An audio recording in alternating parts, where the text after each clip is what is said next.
Asia में China की तरक्की को लेकर अक्सर दो तरह के डिस्कशंस होते हैं।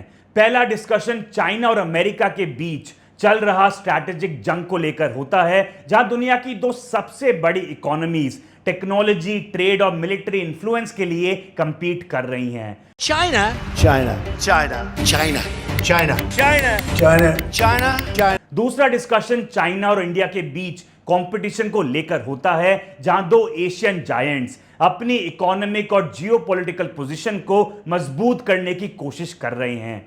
लेकिन इन दोनों कॉन्वर्सेशन के बीच एक तीसरी कहानी है जो अक्सर हेडलाइंस में जगह नहीं बना पाती, और यह कहानी है वियतनाम की।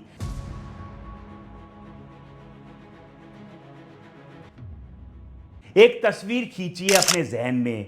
एक तरफ एक देश है जिसकी पॉपुलेशन सिर्फ 10 करोड़ की है, जिस देश को दुनिया ने कभी सिर्फ जंग, गरीबी और रेफ्यूजी बोट्स के साथ आइडेंटिफाई किया था। कुछ ही दशक पहले लोग वहां से बेहतर जिंदगी की तलाश में बोट्स पर बैठकर भाग रहे थे, और आज वही देश 405 बिलियन डॉलर्स वर्थ के गुड्स एक्सपोर्ट करता है एक अकेले साल में। 38 बिलियन डॉलर का फॉरेन इन्वेस्टमेंट अट्रैक्ट करता है और 7 से 8% की जीडीपी ग्रोथ हासिल करता है, और दुनिया की सबसे बड़ी डेमोक्रेसी के साथ उसने अभी अपनी डिप्लोमेटिक पार्टनरशिप को एनहांस्ड कॉम्प्रिहेंसिव स्ट्रैटेजिक पार्टनरशिप तक अपग्रेड किया, जो वियतनाम की सबसे ऊंची डिप्लोमेसी है। दूसरी तरफ एक देश है जिसकी पॉपुलेशन 140 करोड़ से ज्यादा की है और जीडीपी 3.9 ट्रिलियन डॉलर्स की है।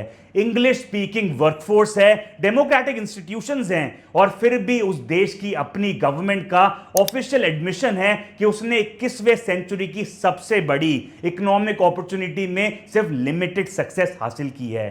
पहला देश है दोस्तों वियतनाम, और दूसरा देश है भारत।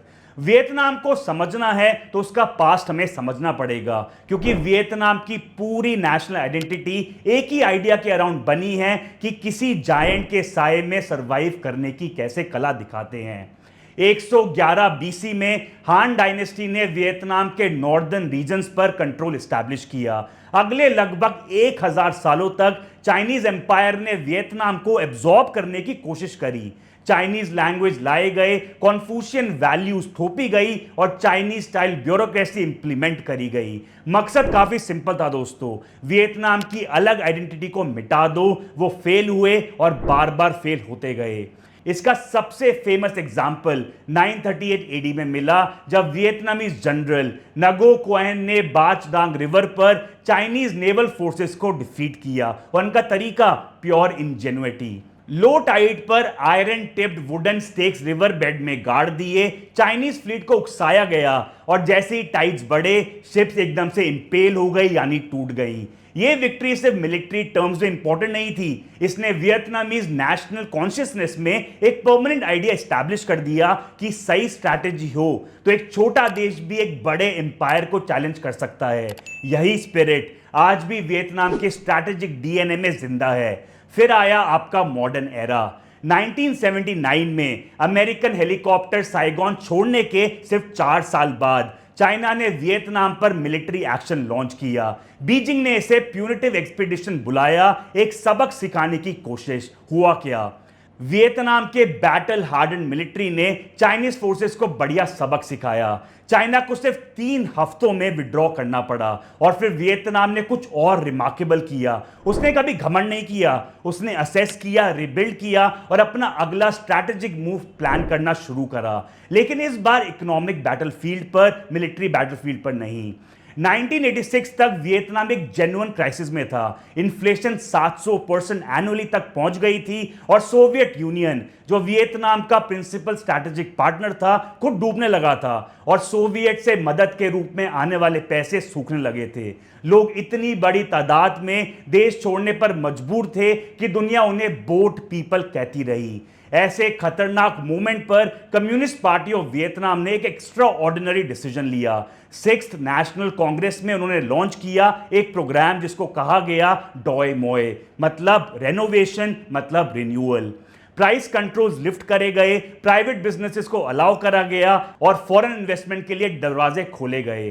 फार्मर्स को ओपन मार्केट में सरप्लस प्रोडक्शन बेचने की इजाजत मिली। एक हार्वर्ड इकोनॉमिस्ट ने उस वक्त कहा कि यह एक ट्वाइलाइट जोन है बिटवीन स्टालिनिज्म एंड कैपिटलिज्म, यानी दो एक्सट्रीम आइडियोलॉजी के बीच एक स्वीट सा स्पॉट। और यह काम कर गया स्पेक्टैकुलर तरीके से। एक डेकेड के अंदर वियतनाम फूड इंपोर्टर से दुनिया का सेकंड लार्जेस्ट राइस एक्सपोर्टर बन गया। जीडीपी पर कैपिटा जो $420 के आसपास थी, उसने एक जबरदस्त रफ्तार पकड़ ली और वर्ल्ड इकोनॉमिक फोरम ने बाद में वियतनाम को model of economic development in an era of geopolitical turbulence कह दिया। लेकिन यहां एक डिटेल है जो ज्यादातर लोग मिस कर जाते हैं और एक काफी ज्यादा क्रूशियल है। डॉय मॉय चाइना के इकोनॉमिक रिफॉर्म्स का कॉपी बिल्कुल नहीं था। चाइना की लिबरलाइजेशन दोस्तों 1978 में शुरू हो चुकी थी, एक डेकेड पहले। वियतनाम के इकोनॉमिक आर्किटेक्ट्स ने चाइना का मॉडल केयरफुली स्टडी किया और फिर डेलिबरेटली उससे अलग राह चुनी। ये एक्सीडेंटल नहीं था, ये एक डेलिबरेट स्ट्रैटेजिक चॉइस थी। वही इंस्टिंक्ट जो मिलिट्री अफेयर्स में थी कि चाइनीज एब्जॉर्प्शन से बचने की, वो अब इकोनॉमिक्स पे लागू होने लगी। इंडिया ने भी लिबरलाइज किया 1991 में, डॉय मॉय के 5 साल बाद। फाइनेंस मिनिस्टर मनमोहन सिंह जी के रिफॉर्म्स ने लाइसेंस राज खत्म कर दिया। इंडिया एक ग्लोबल आईटी पावर हाउस बन गया।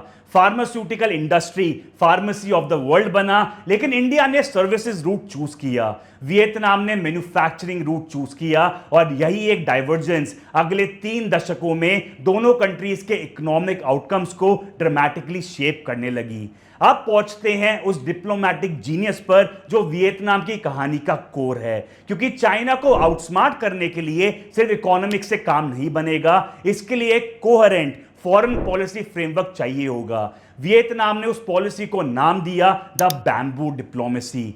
दोस्तों, बैम्बू डिप्लोमेसी का कॉन्सेप्ट वियतनामीज कम्युनिस्ट पार्टी के लेट जनरल सेक्रेटरी नागुयन पो ट्रोंग ने 2016 में आर्टिकुलेट किया। मेटाफोर इसका काफी परफेक्ट था।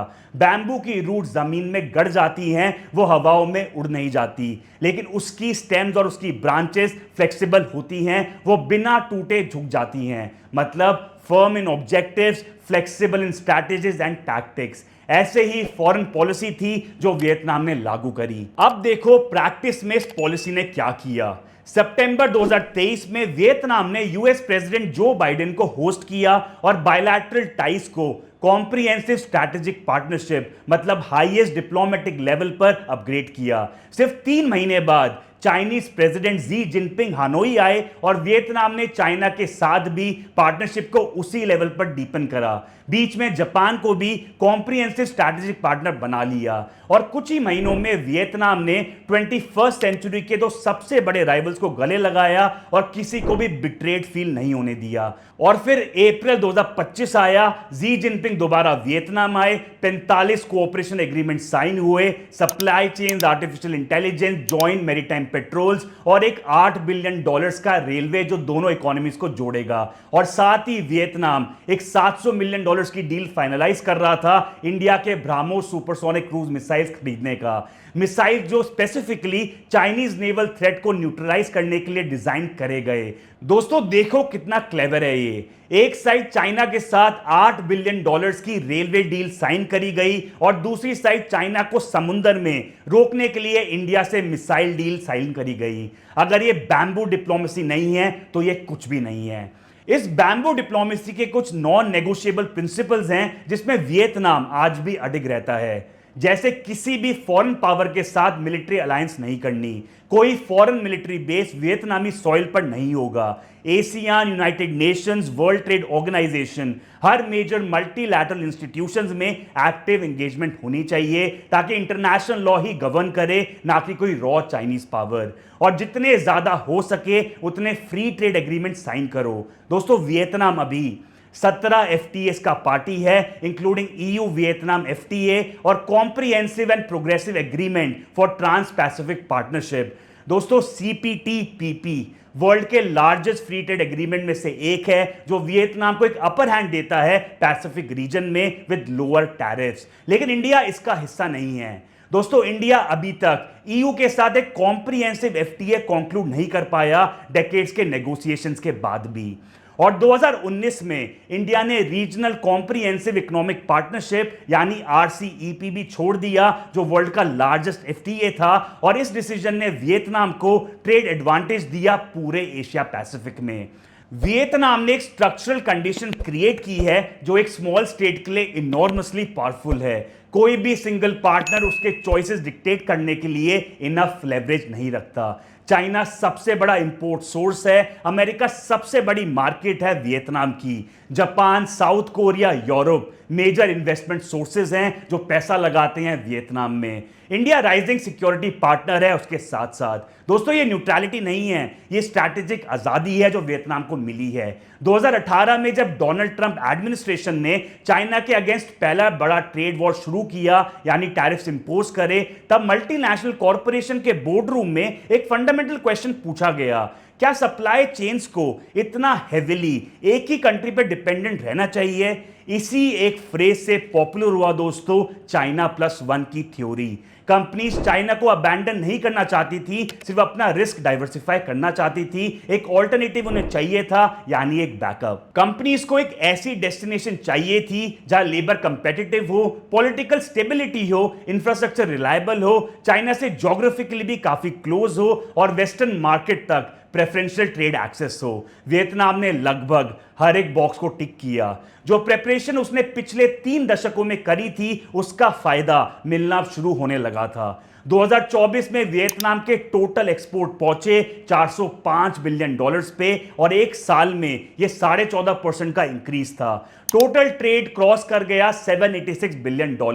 ट्रेड सरप्लस नियरली $25 बिलियन तक पहुंच गया। इलेक्ट्रॉनिक्स, कंप्यूटर्स और कंपोनेंट सेक्टर अकेले $72 बिलियन से ज्यादा एक्सपोर्ट जनरेट कर रहे थे। टोटल एक्सपोर्ट वैल्यू का ये 34% से ज्यादा का था। सैमसंग ने वियतनाम में $22 बिलियन इन्वेस्ट करे 6 मैन्युफैक्चरिंग कॉम्प्लेक्सेस में। पीक पीरियड पर सैमसंग की 50% से ज्यादा ग्लोबल स्मार्टफोन प्रोडक्शन वियतनाम से आ रही थी। एप्पल के suppliers Foxconn, Pegatron Vietnam operations rapidly expand कर रहे थे। एप्पल के सीईओ टिम कुक ने Q2 2025 में हाईलाइट किया कि यूएस में बेचे जाने वाले मेजॉरिटी एप्पल प्रोडक्ट्स इंडिया और वियतनाम से सोर्स्ड होंगे। इधर लेबर कॉस्ट एडवांटेज काफी डिसाइसिव रहा। चाइनीज मैन्युफैक्चरिंग वेजेस लगभग $6.5 पर आवर की हैं, वेराज वियतनाम में कंपेरेबल लेबर $3 पर आवर पर मिलती है, आधे से भी कम पे। Labour intensive production of electronics, garments और फुटवेयर भी ये गैप में बहुत ज्यादा बड़ा है। और फिर अप्रैल 2025 में लिबरेशन डे टैरिफ्स आए। वियतनाम को इनिशियली 46% का रेट लगा, which was a very punishing blow. देखो वियतनाम ने क्या किया। नेगोशिएटर्स तुरंत वॉशिंगटन पहुंचे, महीनों में वो रेट 20% नेगोशिएट करके वापस आए और चाइना का टैरिफ 25 से 145% तक हो गया प्रोडक्ट कैटेगरी के हिसाब से। 20% और 145% के बीच दोस्तों एक जो गैप है वही वजह है कि 2025 में सप्लाई चेन एग्जीक्यूटिव्स वियतनाम में फैक्ट्री लीजेस बहुत तेजी स्पीड से साइन कर रहे हैं। 2024 में वियतनाम ने $38 बिलियन रजिस्टर्ड एफडीआई अट्रैक्ट किया, मलेशिया को आउटपेस करते हुए। 42,000 से ज्यादा एक्टिव एफडीआई प्रोजेक्ट जिसकी टोटल रजिस्टर्ड कैपिटल $502 बिलियन से ज्यादा की है। 2025 में एफडीआई डिस्बर्समेंट कुछ $28 बिलियन की थी, जो 5 सालों का हाईएस्ट रियलाइज एफडीआई था। इलेक्ट्रॉनिक्स में 174 foreign invested semiconductor projects secure किया लेट 2025 तक। दोस्तों वियतनाम सिर्फ अब एक असेंबली हब नहीं रहा, वो ग्लोबल टेक्नोलॉजी सप्लाई चेन में एक सीरियस नोड बन चुका है। अब दोस्तों वो कॉन्वर्सेशन करते हैं जो ऑनेस्टली हमें करनी चाहिए, क्योंकि वियतनाम की राइस की जो कहानी है अनअवॉइडेबली एक ऐसी अपॉर्चुनिटी की भी कहानी है जिसे इंडिया ने लार्जली मिस कर दिया। एक नंबर से शुरू करते हैं जो सोचने पर हमें मजबूर कर दे कि चल क्या रहा है। दोस्तों वियतनाम एक 10 करोड़ की पॉपुलेशन का देश है जिसने 2025 में 475 बिलियन डॉलर्स के वर्थ के गुड्स एक्सपोर्ट करे। दोस्तों, इंडिया कुछ 150 करोड़ की पॉपुलेशन के साथ 15 गुना बड़ा है और उसने अप्रॉक्सीमेटली 441 बिलियन डॉलर्स के गुड एक्सपोर्ट करे। एक देश जो इंडिया का सिर्फ 1/15वां हिस्सा है, उसने इंडिया से ज्यादा गुड्स एक्सपोर्ट करे और ट्रैजेक्टरी इससे भी ज्यादा स्ट्राइकिंग है। दोस्तों, 2001 में इंडिया वियतनाम से 4 गुना ज्यादा एक्सपोर्ट करता था। आज दोनों एसेंशियली इक्वल एक्सपोर्ट कर रहे हैं। 2 दशकों में यह कन्वर्जेंस मॉडर्न इकोनॉमिक हिस्ट्री की सबसे रिमार्केबल स्टोरीज में से एक है और एक ऐसी कहानी नहीं है जिस पर इंडिया फख्र कर सके। Manufacturing as a share of GDP, यह कहानी स्टार्कली ये सब चीजें बताती है। वियतनाम की मैन्युफैक्चरिंग जीडीपी का 24% है, चाइना का 25% है, इंडोनेशिया का 19% है, मलेशिया का 23% है, इंडिया का सिर्फ 13% है और वो 2018 के 15% से अब गिरा है, जबकि मेक इन इंडिया 2014 में हम लॉन्च कर चुके थे। उस प्रोग्राम का टारगेट था मैन्युफैक्चरिंग को जीडीपी का 25% तक लेके जाना, पहले 2022 तक, फिर रिवाइज करके 2025 तक, पर दोनों टारगेट मिस हो गए। इंडिया की अपनी नीति आयोग ने एक फ्रैंक असेसमेंट पब्लिश की जिसमें क्लियरली कहा गया कि इंडिया ने चाइना +1 अपॉर्चुनिटी जो है वो कैप्चर नहीं करा और उन्हें लिमिटेड सक्सेस मिली। वियतनाम, थाईलैंड, कंबोडिया और मलेशिया सब इंडिया से बड़े बेनिफिशियरीज निकल गए। इसके factors cheaper labour, simplified tax laws, lower tariffs और proactiveness in signing free trade agreements. Ground level problems काफी ज्यादा कॉन्क्रीट हैं।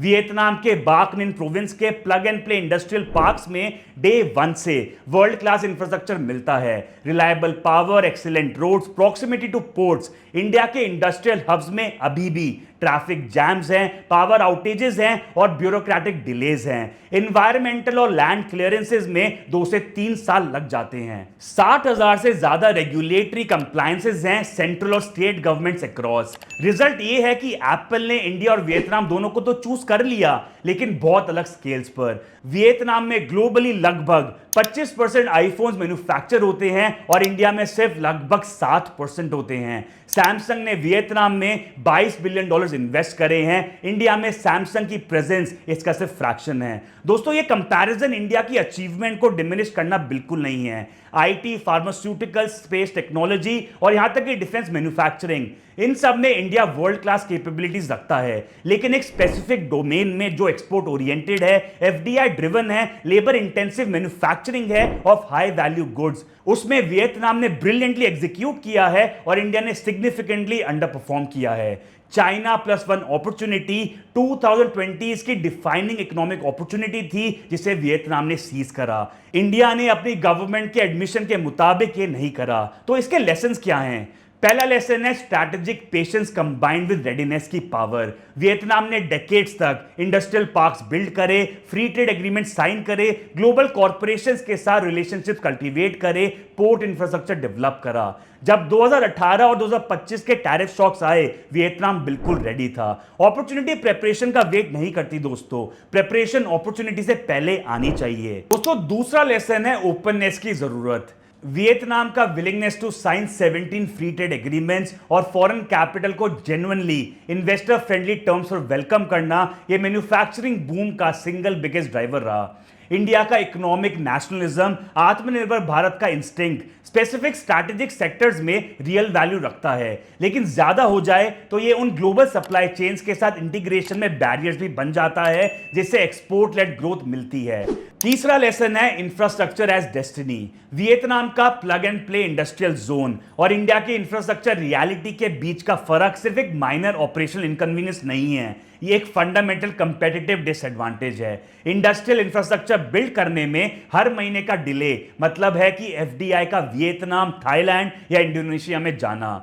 चौथा लेसन है मल्टी वेक्टर डिप्लोमेसी की कला। वियतनाम ने कभी अपने सारे के सारे एग्स एक बास्केट में नहीं रखे, ना चाइना के साथ, ना अमेरिका के साथ, ना रशिया के साथ। इंडिया की foreign policy under prime minister Narendra Modi ने भी वही इंस्टिंक्ट दिखाया है। अमेरिका के साथ टाइज डीपन हुए, रशिया के साथ मेंटेन हुए, चाइना के साथ ट्रेड कंटिन्यूड रहा डिस्पाइट बॉर्डर टेंशंस। थोड़ा वियतनाम जैसा फील आ रहा है, लेकिन सवाल यह है क्या इंडिया इसे उसी कंसिस्टेंसी और लॉन्ग टर्म डिसिप्लिन के साथ एग्जीक्यूट कर सकता है?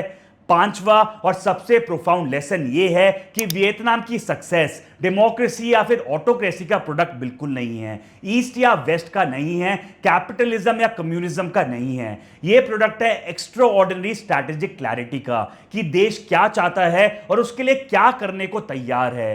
97 मिलियन का एक देश, यानी 10 करोड़ का एक देश, कोई ग्रेट पावर बैकिंग नहीं, चाइनीज इन्फ्लुएंस से घिरा हुआ, मल्टीपल डेवेस्टेटिंग वॉर के स्कार्स लेते हुए उसने डिसाइड किया कि वो एक मैन्युफैक्चरिंग पावर हाउस और ग्लोबल ऑर्डर में एक रिस्पेक्टेड प्लेयर बनेगा, और वो बन गया। पेशेंस से, प्रैग्मेटिज्म से, बैम्बू जैसी फ्लेक्सिबिलिटी से, सर्वाइव और थ्राइव करने के अनब्रोकन विल से। इंडिया के पास वो सब कुछ है जो वियतनाम के पास अभी है, और बहुत ज्यादा है। बड़ा साइज है, रिसोर्सेज है, डेमोक्रेसी है और इंग्लिश लैंग्वेज कैपेबिलिटी है। इसके साथ साथ डियास्पोरा है दुनिया की सबसे पावरफुल इकोनॉमीज में। मिडिल क्लास है जो दुनिया के सबसे बड़े और फास्टेस्ट ग्रोइंग कंज्यूमर मार्केट में से एक है। जो चाहिए, जो वियतनाम सिखा सकता है, वो है उस स्केल को स्ट्रैटेजिक क्लैरिटी के साथ पेयर करना, एग्जीक्यूशन डिसिप्लिन के साथ चलना, डिप्लोमेटिक एजिलिटी के साथ रहना जो पोटेंशियल को पावर में कन्वर्ट करे। बैम्बू झुकता है लेकिन टूटता नहीं। और 21st सेंचुरी में एशिया का सबसे डेंजरस देश वो नहीं है जिसके पास सबसे बड़ी आर्मी है या सबसे बड़ी इकोनॉमी है। वो देश है जो एग्जैक्टली जानता है कि उसे क्या चाहिए और उस तरफ मूव करना कभी बंद नहीं करता। वियतनाम जानता है कि उसे क्या चाहिए। अब सवाल यह है, क्या इंडिया जानता है? आप कमेंट सेक्शन में जरूर बताना and let's have a conversation. मैं हूं आपका दोस्त और economist Aditya Gupta. Take care, stay smart, stay aware. Jai Hind.